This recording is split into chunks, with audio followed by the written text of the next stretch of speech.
En vísperas de la Nochebuena de 1975, la localidad de Monte Chingolo se convierte en el escenario de una dura batalla. Más de 60 miembros del Ejército Revolucionario del Pueblo, la organización guerrillera más activa del país, intentan ingresar a sangre y fuego al batallón de arsenales Domingo Viejo Bueno. El combate es sin tregua. Desde todos los rincones del batallón, las tropas del ejército repelen el ataque con una ferocidad implacable. Al finalizar el enfrentamiento, efectivos militares recorren las zonas aledañas buscando guerrilleros heridos para rematarlos. Los jefes del ERP atribuyen el fracaso de la operación al accionar de un infiltrado que desde días antes del ataque venía suministrando información a los servicios de inteligencia del ejército.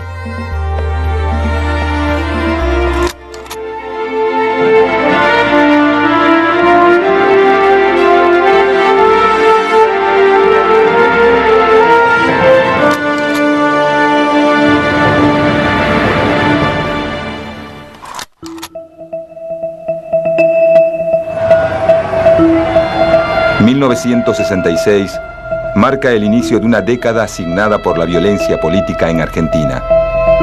Ese año llega al poder un nuevo gobierno militar presidido por el general Juan Carlos Onganía.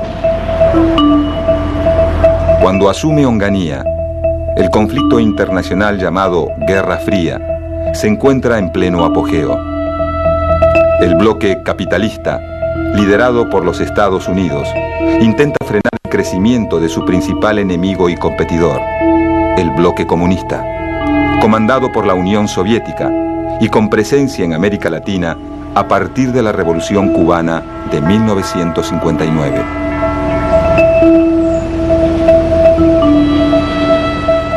Una de las primeras medidas que toma el presidente Onganía es la puesta en marcha de la Doctrina de Seguridad Nacional, una estrategia trazada por el gobierno de Estados Unidos que aumenta la participación de Argentina en la Guerra Fría. La Doctrina de Seguridad Nacional determina un cambio de rol en las Fuerzas Armadas de los países del bloque capitalista, que ya no deben actuar en defensa de las fronteras y la soberanía, sino en función del combate al comunismo.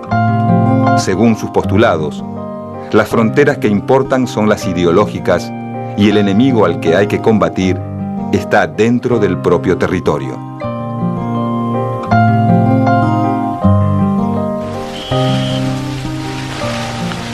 Desde 1963 a 1966, el Pentágono ha entrenado en sus centros especiales de Panamá a 18.000 militares latinoamericanos. La dictadura de Onganía pretende imponer en el país una disciplina de cuartel. A la prohibición de todos los partidos políticos añade un fuerte clima de represión y censura. En los primeros días de 1967, Onganía lanza un plan económico sumamente antipopular. La respuesta de la sociedad no se hace esperar. En todos los puntos del país, las críticas al gobierno crecen. En ese contexto autoritario, un sector de la sociedad argentina, y en particular una parte importante de la juventud, empieza a considerar a la lucha armada revolucionaria como la forma de cambiar el sistema. En el surgimiento de esa idea influyen la simpatía que despiertan las luchas de liberación nacional en Argelia y Vietnam.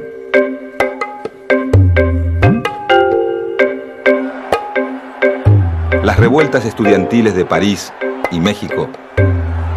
Y fundamentalmente, la fascinación que genera el triunfo de una revolución socialista en América Latina, la Revolución Cubana. Una victoria que muestra al socialismo como una alternativa real para los latinoamericanos. A todo esto, en 1967, un argentino con un papel decisivo en la Revolución Cubana es asesinado en Bolivia mientras intenta extender la lucha revolucionaria. Ese argentino pronto se convierte en el ejemplo para una generación. Ernesto Che Guevara. Vengo cantando esta samba con redoble. Hasta la muerte del Che, las experiencias de organizaciones guerrilleras en Argentina han sido pocas y no demasiado eficaces. Comandante Guevara. Pero en septiembre de 1968, en la provincia de Tucumán, un grupo perteneciente a las autodenominadas Fuerzas Armadas Peronistas intenta instalar un foco guerrillero en la localidad de Tacorralo. Si bien la tentativa fracasa, pocos meses después, en Campo de Mayo, un grupo armado perteneciente al comunismo revolucionario ataca un pequeño camión del ejército, reduce al personal y roba unas pocas armas.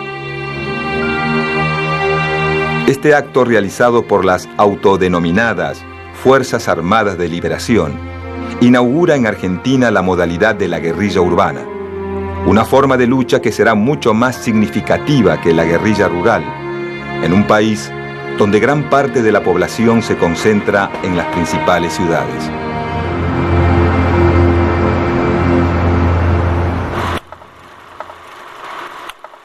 Llegado mayo de 1969, la situación del gobierno militar se complica. Huelgas, movilizaciones y ollas populares se multiplican por todo el país. El clima de represión termina por licuar las diferencias entre los sectores opositores más combativos.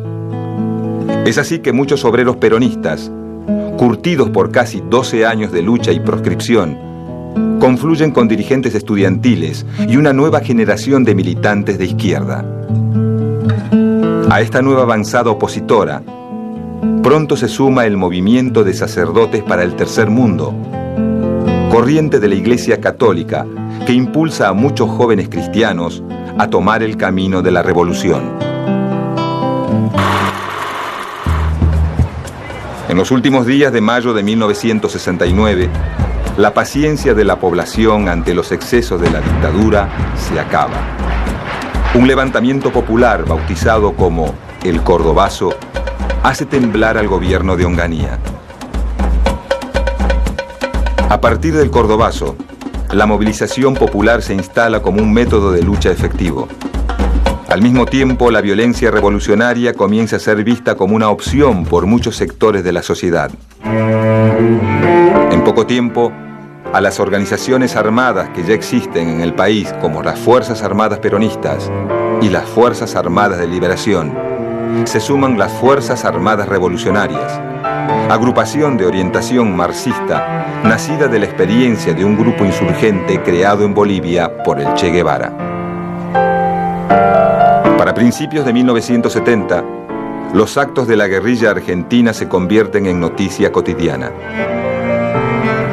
Juan Domingo Perón, desde su exilio en Madrid, envía una carta a los dirigentes de las Fuerzas Armadas Peronistas en la que avala la violencia de sus acciones. Como ustedes bien saben, el momento es para la lucha, no para la dialéctica política. Porque la dictadura que azota a la patria no ha de ceder en su violencia, sino ante una violencia mayor.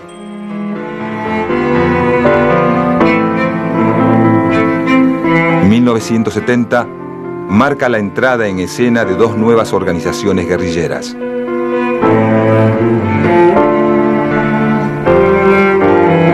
En el mes de mayo, una célula armada de origen desconocido secuestra y posteriormente ejecuta al expresidente de facto Pedro Eugenio Aramburu, figura emblemática del antiperonismo.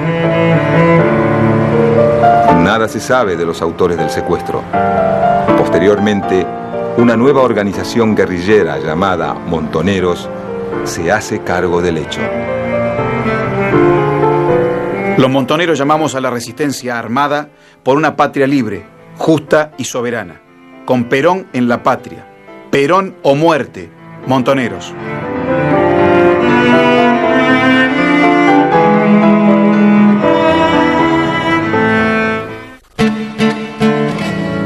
El mismo mes de la aparición de Montoneros, Durante un congreso de un pequeño partido de orientación marxista, el Partido Revolucionario de los Trabajadores, se conforma una nueva organización guerrillera, el Ejército Revolucionario del Pueblo, ERP.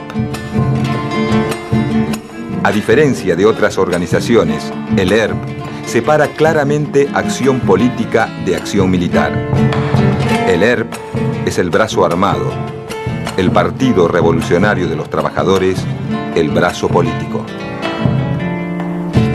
Bajo la conducción del joven economista santiagueño Mario Roberto Santucho, el ERP pronto se convierte en la organización guerrillera más activa del país, con presencia importante en las provincias de Córdoba, Santa Fe y Tucumán.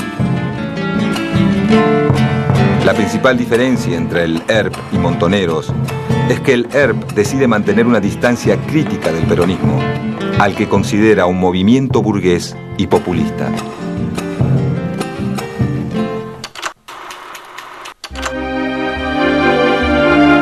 En marzo de 1971, en la provincia de Córdoba, un nuevo levantamiento popular bautizado el Viborazo provoca la caída de Roberto Marcelo Levingston, el sucesor de Onganía, y obliga a hacerse cargo del poder al verdadero hombre fuerte del ejército, el teniente general Alejandro Agustín Lanusse.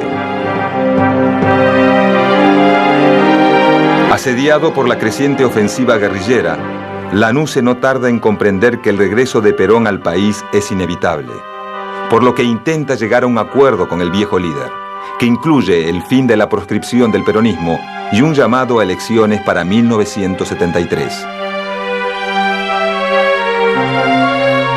Perón, que desconfía de las intenciones de Lanusse, sigue alentando las acciones de la guerrilla peronista, sabiendo que la agitación interna le da más margen de maniobra política.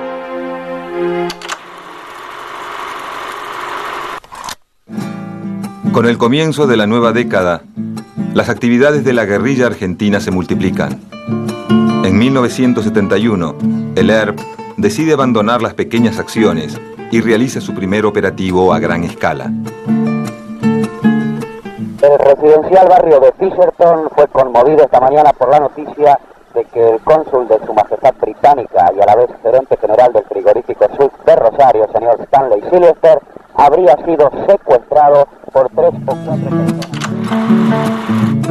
Como condición para liberar al cónsul británico, los integrantes del ERP exigen el reparto de alimentos en los barrios pobres de la ciudad y la publicación de una proclama revolucionaria en los medios.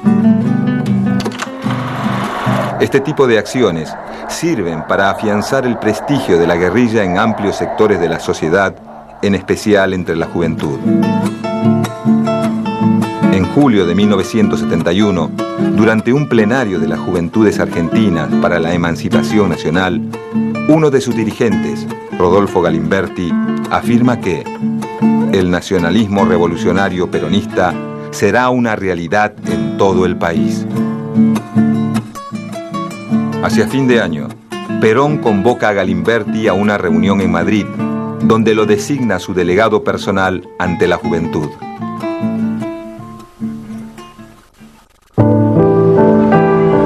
Para 1972, las actividades de la guerrilla argentina consisten principalmente en el ataque a policías y militares, y las organizaciones buscan financiarse mediante el secuestro extorsivo de empresarios por los que se piden cuantiosos rescates.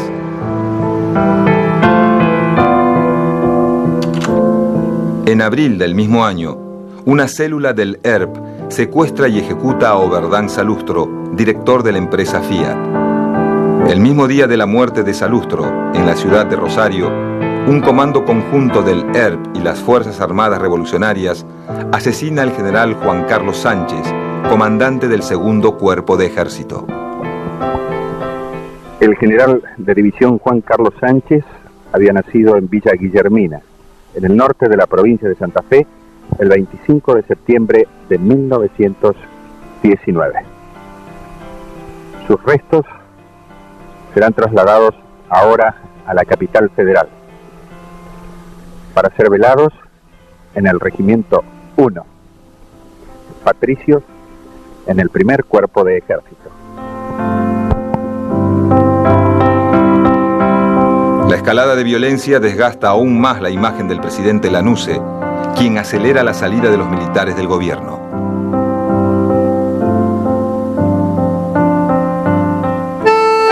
Durante la etapa final de la dictadura, se genera un intenso debate dentro de las organizaciones armadas. Como resultado, Montoneros decide subordinarse a la conducción estratégica de Perón, buscando construir un espacio político dentro de su partido. A este efecto, comienzan a tejer relaciones con otras organizaciones juveniles, y en especial con la Juventud Peronista, conducida políticamente por Rodolfo Galimberti.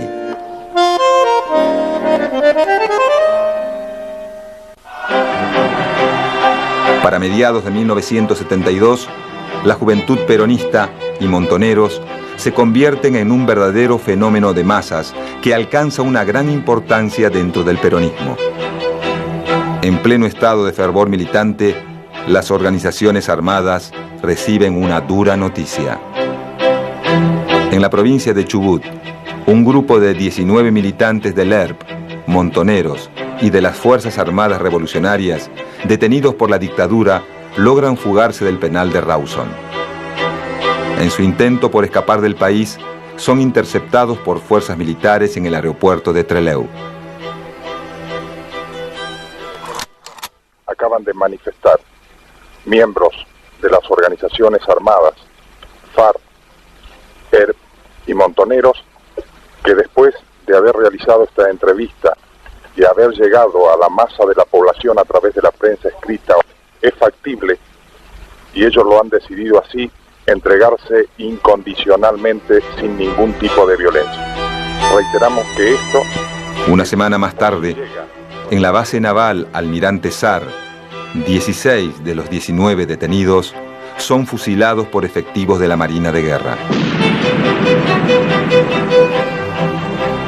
La noticia de los fusilamientos produce una ola de repudio hacia las Fuerzas Armadas, a la vez que genera una enorme simpatía por los guerrilleros, a quienes muchos ven como jóvenes idealistas dispuestos a dar la vida por la causa del pueblo. Ana María de Santucho. Carlos Astudillo. Siempre. Adrián Tochi. Presente. Hasta la victoria.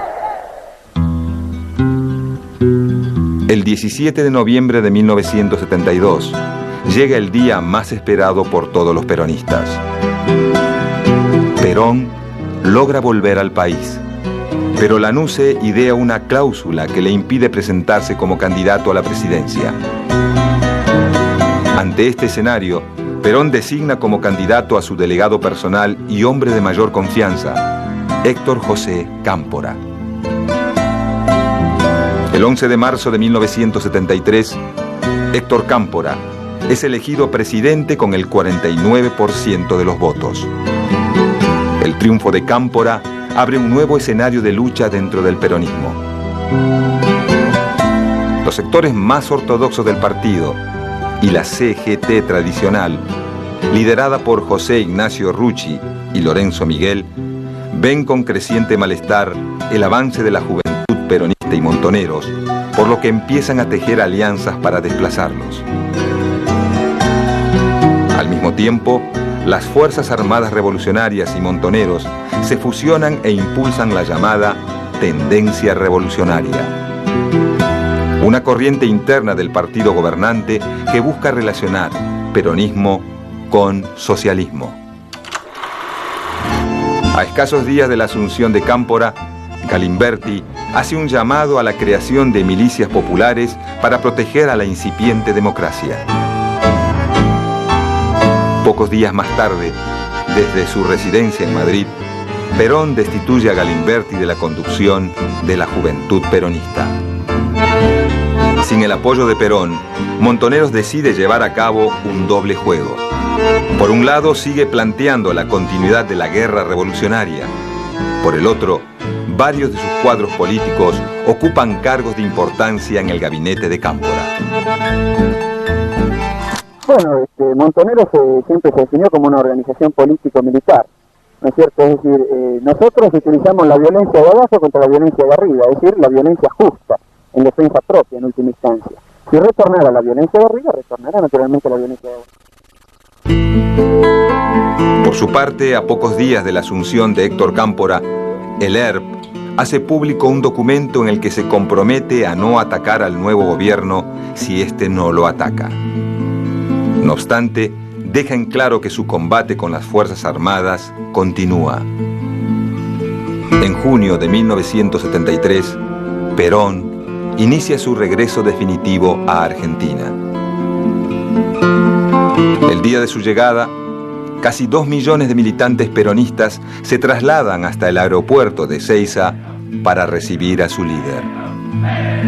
Esa mañana, todas las tensiones acumuladas entre la juventud peronista y el sector ortodoxo estallan.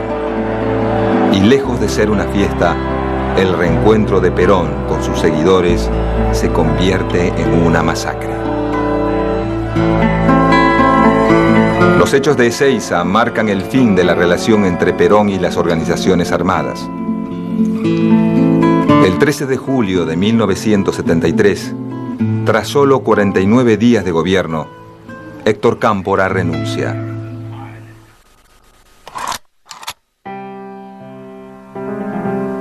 Pocas horas más tarde, el presidente provisional hace un llamado urgente a elecciones. Finalmente, luego de 18 años de exilio y proscripción, Juan Domingo Perón es de nuevo candidato a presidente. Semanas antes de las elecciones, el ERP protagoniza un hecho que sacude a la opinión pública.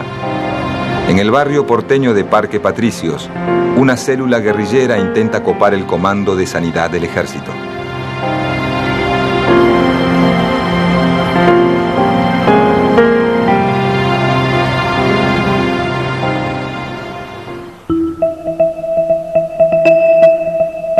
El 23 de septiembre de 1973, Perón es elegido por tercera vez presidente de los argentinos. Con su llegada al gobierno, la violencia política aumenta. A 48 horas de la elección, Montoneros asesina a José Ignacio Rucci. La muerte de uno de sus principales colaboradores termina de definir la posición de Perón, quien 2 semanas más tarde muestra su rechazo a las organizaciones armadas, asumiendo la presidencia vestido con un uniforme militar.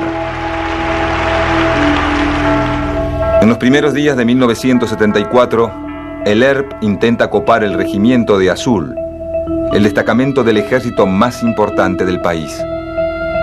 Este hecho enfurece a Perón, quien trata a los guerrilleros de delincuentes y mercenarios. Para este momento, la salud del presidente es tan frágil como la estabilidad política del país. Con el avance de su deterioro físico, sus decisiones van quedando en manos de su ministro de Bienestar Social, José López Rega. Acérrimo enemigo de Montoneros y de la juventud peronista, López Rega impulsa la creación de un cuerpo paraestatal con la misión de perseguir a los militantes de izquierda, la Alianza Anticomunista Argentina, más conocida como AAA. Mientras las bandas armadas de la AAA inician un feroz accionar represivo, la ruptura entre Perón y la juventud peronista se oficializa. El 1 de mayo de 1974, el presidente, desde el balcón de Casa Rosada, los expulsa del movimiento. 2 meses más tarde, Perón muere. Si bien su esposa Isabel lo sucede en el gobierno, todo el poder queda en manos de López Rega. En los próximos meses, los asesinatos cometidos por la AAA se intensifican. Con López Rega en el poder, la derecha peronista maneja los hilos del gobierno. Ante esta situación, el ERP endurece su postura. En la provincia de Tucumán, una de sus brigadas toma el pueblo de Acheral donde establece su propio campamento militar. De forma simultánea, Montoneros decide abandonar la lucha política para asumirse íntegramente como agrupación militar. En una conferencia de prensa, Mario Firmenich anuncia el pase de la organización a la clandestinidad.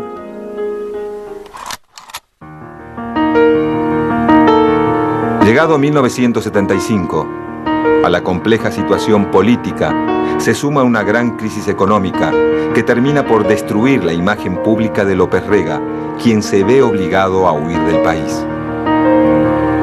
Sobrepasada por la situación, Isabel Perón decide tomar licencia de sus funciones, dejando el gobierno en manos de Ítalo Luder, presidente del Senado. Las Fuerzas Armadas aprovechan el momento para pedir carta blanca en el combate contra la guerrilla. En medio de las presiones, Montoneros asalta el Regimiento 29 de Infantería de Formosa. En el durísimo enfrentamiento mueren 13 miembros del ejército, en su mayoría soldados conscriptos. Al día siguiente, Luder da a conocer una serie de decretos en los que autoriza a las Fuerzas Armadas, textualmente, a aniquilar el accionar de la subversión.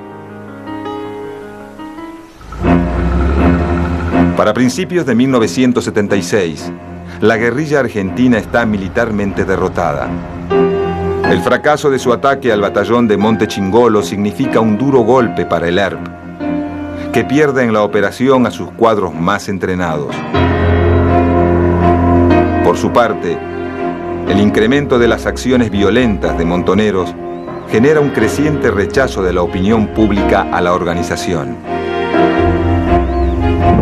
El aumento de la represión estatal no hace más que endurecer la posición de los jefes guerrilleros, quienes conciben su enfrentamiento con las Fuerzas Armadas como un combate ejército contra ejército.